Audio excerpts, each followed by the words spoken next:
সংস্কারের সবচেয়ে বড় পদক্ষেপ হচ্ছে জুলাই জাতীয় সনদ।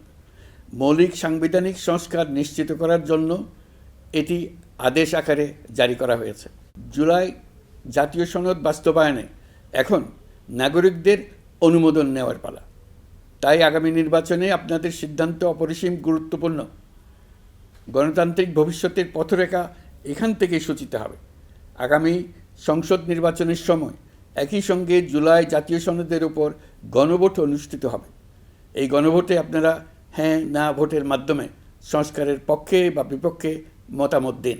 এবারের নির্বাচন ও গণভোট বাংলাদেশের ভবিষ্যৎ পথরেখা নির্ধারণের এক ঐতিহাসিক মুহূর্ত। আমরা কোন ধরনের রাষ্ট্র প্রত্যাশা করি তা নির্ভর করবে গণভোটের ফলাফলের উপরে। এই ভোটের মাধ্যমে ঠিক হবে নতুন বাংলাদেশের চরিত্র, কাঠামো ও অগ্রযাত্রার গতিপথ। আমরা চাই এই নির্বাচন হোক সত্যিকার অর্থে উৎসবমুখর, অংশগ্রহণমূলক, শান্তিপূর্ণ এবং সর্বোপরি সুষ্ঠু। নির্বাচনকে ঘিরে নিরাপত্তা, প্রশাসনিক প্রস্তুতি, প্রযুক্তিগত সহায়তা এবং পর্যবেক্ষণের প্রতিটি ধাপকে আমরা অত্যন্ত গুরুত্বের সঙ্গে বিবেচনা করছি।